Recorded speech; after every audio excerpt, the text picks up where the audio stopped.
अच्छा, बिस्मिल्लाहिर्रहमानिर्रहीम। आप देखें वर्बल इंटेलिजेंस के अंदर आपके पास अगर वर्बल सीरीज़ आती है, मिसिंग सीरीज़ का क्वेश्चन आता है, तो सबसे पहले आपने चेक करना है डिफरेंस। आपने 2 और 4 के बीच में जो डिफरेंस आ रहा है, इन दोनों को काउंट नहीं करना, इनके बीच का डिफरेंस काउंट करना है। जैसे 2 के बाद क्या आता है 3, अभी यहाँ क्या डिफरेंस आ रहा है, 1 का डिफरेंस आ रहा है। 4 के बाद क्या आता है 5, 1 का डिफरेंस आ रहा है। 6 के बाद क्या आता है 7, 1 का डिफरेंस आ रहा है।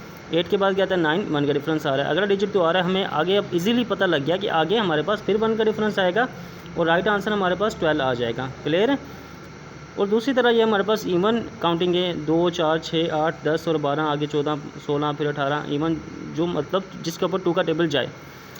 उसके अलावा आपने सीरीज़ वर्बल सीरीज़ के अंदर लॉजिक ये है कि आपने देखना है कहीं वर्बल के अंदर प्लस तो नहीं हो रही, कहीं दोनों डिजिट प्लस तो नहीं हो रहे। उसके बाद आपने देखना कहीं मल्टीप्लाई तो नहीं हो रहा। उसके बाद आपने देखना है कहीं डिवाइड तो नहीं हो रहा। उसके बाद आपने देखना है कहीं स्क्वायर तो नहीं लगा। उसके बाद आपने कहीं देखना है कि वैल्यूज़ यानी कि डबल तो नहीं है, डबल सीरीज़ तो नहीं है। ठीक है, एक सीरीज़ के अंदर डबल सीरीज़ भी होती हैं। ये सारी चीज़ें आपने एक ही सीरीज़ के अंदर चेक करनी, एक ही क्वेश्चन के अंदर चेक करनी है। अब नीचे आ जाएँ, अब देखें 1 आया, 1 के बाद 3 आ गया, 3 के बाद 4 आ गया। 1 और 3 के बीच में स्पेस क्या आ रहा है, 1 का आ रहा है। 3 और 4 के बीच में फिर 3 और 4 के बीच में 0 स्पेस आ रहा है। 4 और 7 के बीच में हमारे पास 5 आता है, 5 के बाद 6 आता है, 2 का स्पेस आ रहा है। पहले 1 का आया, फिर 0, फिर 2।